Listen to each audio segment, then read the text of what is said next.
আসসালামু আলাইকুম, বিসমিল্লাহির রহমানির রহিম। সুপ্রিয় শিক্ষার্থীবৃন্দ, তোমরা যারা সপ্তম শ্রেণীতে পড়ো, তোমাদের ইসলাম শিক্ষা বই থেকে পাঠ 7 ক্ষমা আল আফু নিয়ে আলোচনা করব। মহান আল্লাহর অন্যতম গুণ ক্ষমা। সুন্দর সমাজ গঠনের জন্য মানুষের এই গুণটি থাকা খুবই প্রয়োজন।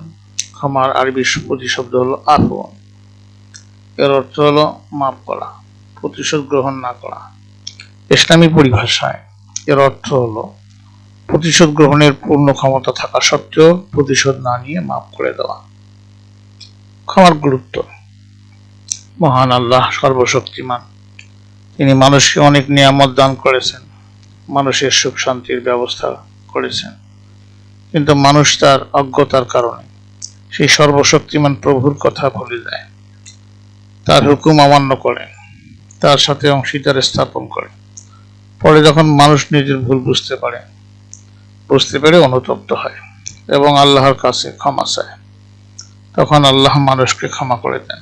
মহান আল্লাহর ঘোষণা, তিনি তার বান্দাদের তওবা কবুল করেন এবং পাপসমূহ ক্ষমা করেন। সূরা আশ-শূরা আয়াত হলো 25।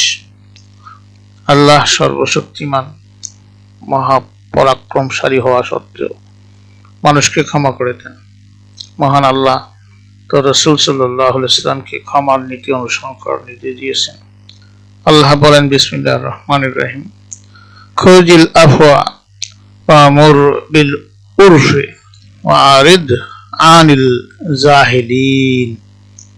যার অর্থ হলো, আপনি ক্ষমা করুন, সৎ কাজে নির্দেশ দিন এবং অজ্ঞদেরকে এড়িয়ে চলুন। সূরা আল আরাফ আয়াত হলো 199। মহান আল্লাহ আরো বলেন, ফা'ফু আনহুম ওয়াস্তাগফির লাহুম।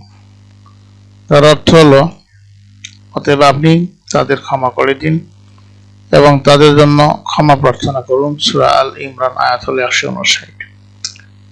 যেসব মানুষ আল্লাহ এবং তার দেওয়া বিধান অমান্য করে পরবর্তী সময়ে অনুতপ্ত হয়ে আল্লাহর নিকট ক্ষমা প্রার্থী হয়, সর্বশক্তিমান আল্লাহ সেসব বান্দাকে ক্ষমা করে দেন। ক্ষমার ব্যাপারে মহান রব্বুল আলামিনের নীতি ও আদর্শ আমাদের অনুসরণ করা আবশ্যক। মানুষ ভুলের ঊর্ধ্বে নয়। কোনো কাজে বা কথায় তার ভুল ত্রুটি হয়ে যেতেই পারে। অতএব অন্যের ভুল ত্রুটি বিচ্যুতি সমূহ ক্ষমা সুন্দর দৃষ্টিতে আমাদের দেখা উচিত। মানুষকে ক্ষমা করলে আল্লাহ খুশি হন এবং ক্ষমা করে আল্লাহ তার গুণাগুণ বা তার গুণাসমূহ ক্ষমা করে দেন। এ সম্পর্কে আল্লাহ তাআলা বলেন, ওয়াইন তা'ফু ওয়া তাসফাহু ওয়া তাগফিরু ফাইন্নাল্লাহা গফুরুর রহিম। আর যদি তুমি তাদের মার্জনা করো, তাদের দোষ ত্রুটি উপেক্ষা করো এবং ক্ষমা করো, তবে জেনে রেখো আল্লাহ ক্ষমাশীল ও পরম দয়ালু। সূরা আত-তাগাবুন আয়াত হলো 14। মহানবী সাল্লাল্লাহু আলাইহি ওয়াসাল্লাম ছিলেন ক্ষমার মূর্ত প্রতীক। একবার এক ইহুদি মহিলা প্রিয় নবী সাল্লাল্লাহু আলাইহি ওয়াসাল্লামকে তার বাড়িতে দাওয়াত দেন এবং বিষ মিশ্রিত ছাগলের গোশত তাকে খেতে দেন। রাসূল সাল্লাল্লাহু আলাইহি ওয়াসাল্লাম উক্ত গোশতের কিছু খেতেই বিষক্রিয়া অনুভব করেন। পরে মহিলা গোশতে বিষ দেওয়ার কথা স্বীকার করে প্রিয় নবী সাল্লাল্লাহু আলাইহি ওয়াসাল্লাম তাকে ক্ষমা করে দেন। এমনিভাবে মক্কা বিজয়ের পর মহানবী সাল্লাল্লাহু আলাইহি ওয়াসাল্লাম প্রাণের শত্রুদের ক্ষমা করে দেন। তাদের উদ্দেশ্যে তিনি বলেন, আজ তোমাদের বিরুদ্ধে আমার কোনো অভিযোগ নেই, তোমরা মুক্ত স্বাধীন। পৃথিবীর ইতিহাসে এরূপ ক্ষমার উদাহরণ আর দ্বিতীয়টি নেই। অপরাধীকে ক্ষমা করলে অপরাধী লজ্জিত হয়ে অপরাধ ছেড়ে দেয়। শত্রুকে ক্ষমা করলে শত্রু বন্ধুতে পরিণত হয়। আমরা অন্যকে ক্ষমা করব, অন্যকে ভালোবাসবো। প্রিয় শিক্ষার্থীবৃন্দ, তোমাদের একক কাজ হলো তোমরা ক্ষমার ছোট ছোট ঘটনা যা নিজের জীবনে ঘটেছে তা নিজের ভাষায় লিখে শিক্ষককে দেখাবে।